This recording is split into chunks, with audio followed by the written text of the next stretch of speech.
Russia just uncovered a massive 50 billion barrels of oil buried beneath an African nation no one ever thought would have a single drop. So, why is Russia involved? Which country are we talking about?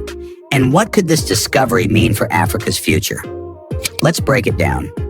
Deep in the Sahel region, where dry, cracked earth stretches for miles under a blazing sun, oil was the last thing anyone expected to find. Burkina Faso was never part of that picture. It wasn't known for energy riches, no stories of oil booms, no offshore drilling platforms, no powerful families building empires from black gold. If anything, it was a land of cotton fields, not crude. But everything changed in early 2025. Hidden beneath the sand and silence, a colossal oil reserve was discovered, one so vast it shattered all the old assumptions about this landlocked country. For years, global energy giants like ExxonMobil, Shell, and Total Energies skipped over Burkina Faso, pouring billions into the usual spots: Nigeria, Angola, Algeria. Burkina Faso, it was written off. Too dry, too unstable, too isolated from the coast to be worth the trouble. So exploration was scarce. Foreign investors stayed away, nervous about political turmoil. But all along, right beneath their feet, an oil empire had been waiting to be found. Just dust, data, and drill bits until early 2025, when the numbers came in. And they weren't modest. This wasn't a small discovery or a testable patch. It was something massive. 50 billion barrels of crude oil. Not a fluke. An absolute game changer. A country once known more for exporting its people than its resources suddenly held enough oil to power entire regions. But it wasn't just about the volume. It was the quality that stunned everyone.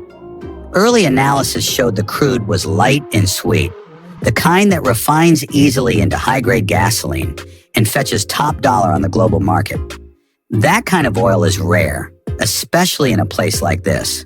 So how did a landlocked country, miles from tectonic shifts or ancient coastal basins, end up sitting on a reserve that could rival entire Gulf nations? Scientists believe the answer lies millions of years in the past. During the late Paleozoic and Mesozoic eras, this part of West Africa was submerged under a vast inland sea. Rich in plant and marine life, shielded from oxygen, it became the perfect breeding ground for oil. Over time, thick layers of sediment trapped those organic materials deep underground. And because the region has seen little seismic activity, those precious hydrocarbons remained undisturbed, a sealed vault of energy, waiting. So why hadn't anyone found this before? Before we get into that, remember to like this video, share it, and subscribe to our channel for more deep dives into Black culture, history, civilization, and identity. Let's keep going. The truth is, almost no one ever looked, and the few that did relied on outdated methods and decades-old data. Western oil giants wrote off Burkina Faso as a logistical nightmare. No coastline meant no easy exports. Building pipelines, roads, and refineries seemed too expensive, too risky. But Gazprom didn't see a problem. They saw a project. This was more than just a resource grab. It was a long-term strategic play, fueled by Russia's broader geopolitical ambitions. Now, with the discovery confirmed and extraction plans moving forward, the scale of what's at stake is jaw-dropping. If fully developed, this single oil reserve could generate over $3 trillion in revenue at today's prices. Even after factoring in the massive costs, building infrastructure, navigating political risk, dealing with market volatility, this still stands as one of the most valuable oil finds of the 21st century. But here's where the story takes a sharp turn. This isn't your typical oil narrative. There's no Western investment consortium calling the shots. No IMF blueprints dictating the terms. Instead, it's being managed by a sanctioned state, Russia, partnered with a military-led government in Burkina Faso that has ripped up the old colonial rulebook and started drafting a new one. In today's world, oil isn't just fuel for vehicles, it's fuel for power. And this discovery isn't just about energy, it's about global influence, economic realignment, and the slow collapse of Western dominance in parts of Africa. And yet, despite the buzz, despite the potential, the oil hasn't flowed. Not yet. Burkina Faso's leaders have promised the people that this time will be different, that the oil wealth won't be siphoned off by elites or auctioned to the highest bidder. that it will build cities, not just inflate offshore accounts. But we've heard this promise before in Venezuela, in Angola, in Iraq. So the real question isn't how they found it, it's who gets to control it. Will Captain Ibrahim Traoré and his government stay true to their word? Or will outside forces find a way in? When the news of the 50 billion barrel discovery broke, Western embassies didn't scramble to verify it. They scrambled to ask, who's in charge? And the answer didn't come in the form of a corporate statement or a UN briefing. It came from the new political reality reshaping the Sahel. France, outside, Russia, all the way in. And to understand how we got here, you have to look beyond the oil fields and into the corridors of power. Because at its core, this story isn't just about what's buried in the ground, it's about who Burkina Faso trusts to protect it. Burkina Faso was once one of France's most dependable allies in Francophone West Africa, a key piece of what Paris liked to think of as its own private backyard. French troops were firmly planted on Burkinabe soil. French companies ran the show in banking, telecom, and infrastructure. And French diplomats? They had a direct line to the presidency. For decades, it all looked rock solid. But beneath that surface, resentment was quietly building. To more and more Burkinabe, France's presence stopped feeling like protection and started to feel like possession. Military campaigns like Operation Serval and Operation Barkhane were meant to fight terrorism, but instead Islamist violence kept getting worse. Corruption spread. Foreign aid came with conditions that always seemed to benefit Paris more than the people of Ouagadougou. So when a young army captain named Ibrahim Traoré overthrew the civilian government in 2022, it wasn't just another coup. It was a clean break from everything France represented, a bold rejection of the old world order. But Traoré didn't just burn the old bridges, he started building new ones. Within months, the buzz inside diplomatic circles changed. A new name began echoing through Ouagadougou, not through formal embassies or public treaties, but through quiet meetings, shadow deals, and security advisors who didn't wear uniforms. Russia. While France clung to old alliances, Russia moved strategically and silently. Traoré, for his part, wasn't looking for lectures. He wanted a partner with no colonial baggage, and Russia fit the bill. The shift didn't come through a fiery speech. It came through a string of sharp, unmistakable decisions. First, Burkina Faso's military leaders cut off joint military operations with France. Then, they stripped diplomatic perks from French NGOs and restricted foreign media. Finally, in a stunning move, they expelled France's ambassador, accusing him of interference in domestic affairs, a rare and explosive diplomatic statement and a clear message to the world. The era of French influence in Burkina Faso was over. By the time France pulled out its last troops, it wasn't just a military withdrawal, it was a public eviction, a loud and clear message. France, once the dominant force in Burkina Faso. One of the earliest signs of Moscow's rising influence came in late 2023 when Russia reopened its embassy in Ouagadougou, something it hadn't done in over 30 years. But this wasn't just a dusty consular comeback. It was a declaration. Russia is here. At the same time, Russian military advisors started arriving, not in tanks or with blaring sirens, but quietly through so-called cooperation missions. Burkinabe troops began receiving new training, equipment, and tactical guidance. Russian language courses cropped up in the country's top military academies. And in the background, Gazprom was already in the room, negotiating behind closed doors for exclusive oil exploration rights in the resource-rich north. So when the oil discovery finally made headlines, Russia wasn't knocking on the door. It was already sitting at the table. But why would Captain Traoré place so much trust in Moscow? It wasn't about shared ideology. It was about utility. France came with strings, elections, reforms, anti-corruption demands, all the usual democratic preconditions tied to development aid. Russia offered something else entirely: hands-off diplomacy and absolute respect for sovereignty. The Kremlin didn't care who was in charge, as long as they could do business. Where the West saw a coup and a military junta, Russia saw strength and opportunity. And Traoré, still solidifying control over a volatile nation, needed a backer who wouldn't blink at the word coup. But it wasn't just about survival. There was a deeper synergy at play. Russia, cornered by Western sanctions and locked out of key energy markets, a former French colony turning its back on the West and shaking hands with a sanctioned superpower, Burkina Faso's realignment wasn't just some bold diplomatic pivot. It was a matter of survival. With French forces gone, insurgent groups grew bolder, and public unrest simmered beneath the surface. Traoré needed support, and fast. Russia delivered. No lectures, no preconditions, just military aid, intelligence sharing, and tactical breathing room. That space gave Traoré a chance to stabilize and strategize. But there's a part of this story that rarely gets told. The people. Long before Burkina Faso's elites began questioning the French relationship, regular citizens had already made up their minds. In cities like Ouagadougou and Bobo-Dioulasso, frustration with France had been brewing for years. To many, the French weren't peacekeepers. They were puppeteers. Fighting insurgents one day, backing corrupt leaders the next. It didn't feel like protection. It felt like control. Russia, on the other hand, was marketed as a fresh start. No colonial baggage, no lectures, just partnership on Burkina Faso's terms. So when the news of the 50 billion barrels broke, it wasn't just a resource discovery, it was confirmation. The future would be shaped in Ouagadougou and Moscow, not Paris. But alliances aren't forged in headlines. They're tested in what comes next. Now that the oil is confirmed, the stakes are rising. Who controls it? Who benefits first? And who ensures it doesn't vanish into foreign bank accounts? Because once the foundation was laid, Traoré's administration started unveiling the vision. A future of highways connecting remote regions, oil refineries humming in the desert, and brand new cities built where there was once nothing but dust.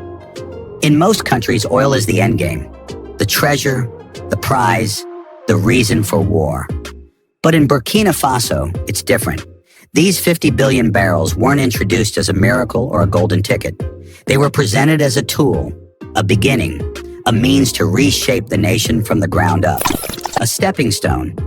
That's how President Ibrahim Traoré and his government see this oil discovery. But they're not just building roads and refineries. They're crafting a whole new identity for Burkina Faso. This isn't about becoming another petro-state. It's about becoming Africa's next transformation hub. And the inspiration, it's not coming from France. It's not even directly from Russia. It's coming from the East, specifically the deserts of the United Arab Emirates. Listen closely to what's coming out of Ouagadougou, and you'll hear it. Echoes of Dubai. Once just a tiny fishing port on the Persian Gulf, Dubai transformed into a global powerhouse, home to logistics empires, tech zones, soaring skylines, and strategic trade networks. And it all began with oil, not as an everlasting crutch, but as the ignition switch. That's the model Traoré is chasing. Oil, not as a leash, but as a launch pad. Behind closed doors, his administration is working on long-term development blueprints, decades-long plans to overhaul infrastructure, industry, and innovation. And it's not just about spending oil profits, it's about owning the operation. Under the terms reportedly secured with Gazprom, Burkina Faso isn't settling for royalties or surface-level rents. It's taking equity, stakes in the supply chain itself, from extraction to refineries, from pipelines to storage depots. It's a radical shift from the typical setup where African nations watch their raw resources get carted off, only to buy back the finished goods later. This time, the oil stays home. It gets refined in Burkina Faso, turned into gasoline, diesel, jet fuel, products with value. Products that can power cities, economies, and trade routes, not just within its own borders, but across Africa. This isn't just about fuel, it's about future. Burkina Faso's Ministry of Energy is already rolling out a sweeping blueprint. 3 industrial corridors that stretch north to the Mali border, east toward Niger, and south in the direction of Ghana. At the heart of each, energy hubs powered by newly discovered oil wealth. But these aren't just clusters of refineries. They're the seeds of brand new cities. We're talking fully planned urban zones, complete with housing, schools, and rail lines. Solar-powered industrial parks will blend fossil fuels with renewables. Strategic transport corridors aim to flip Burkina Faso's biggest geographic weakness, being landlocked, into a competitive edge, turning it into a logistics bridge for an entire region. This is where the plan starts to sound almost too bold, and where most foreign analysts begin to roll their eyes. Because turning a conflict-ridden, underdeveloped country into a regional trade giant isn't just about what's underground. It's about security. It's about leadership. And above all, it's about time. But Traoré's government isn't blinking. They want to be underestimated. This isn't utopia they're chasing. It's disruption. Traoré is rejecting the Western model, the one where development means decades of loans, IMF red tape, and climate aid that trickles in too little, too late. He's done waiting. If the West won't help build a future with them, Burkina Faso will build it without them, using its own oil, its own institutions, and new global allies. And this vision goes beyond oil. Over the past year, Burkina Faso has begun rewriting the rules of its economy. It's restructured the mining sector, torn up old exploitative contracts, and launched national companies to take charge of key industries, from gold to agriculture. The oil money isn't the end game, it's the engine. It's fueling a broader transformation, a state-run development bank to fund local business, a tech incubator to keep young minds from leaving, and projects like Les Moulins du Sahel, which is already processing and exporting homegrown rice. A quiet but powerful step toward food independence. All of it folds into what Traoré calls a new model of African governance, where wealth doesn't just trickle down, it circulates.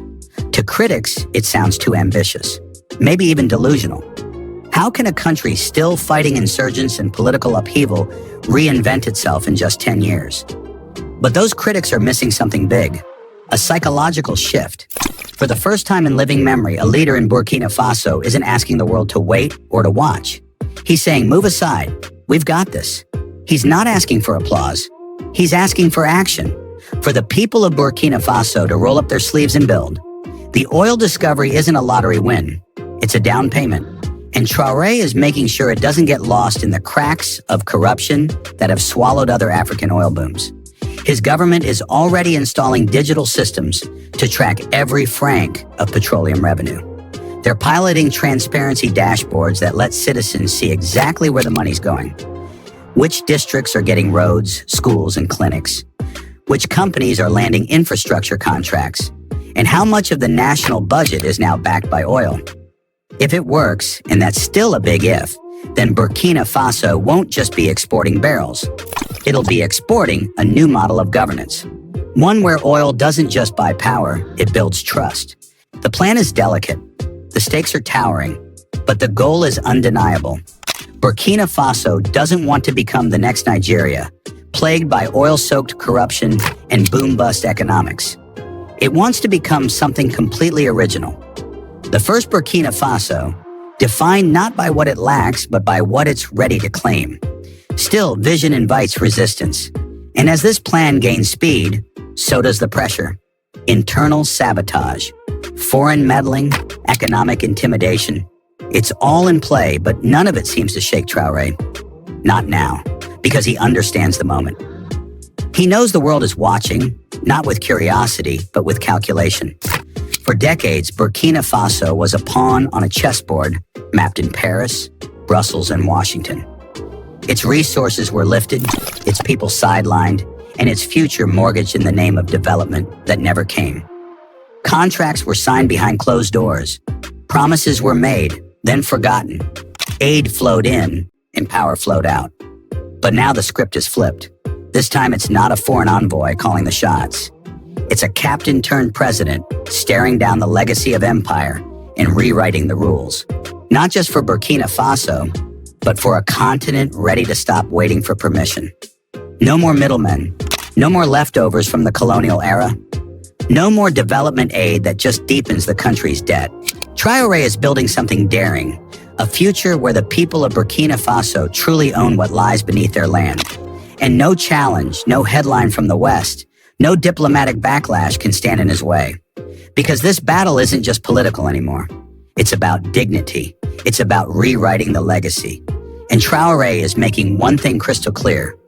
Burkina Faso's future will be shaped by Burkina Faso's own hands. No one else.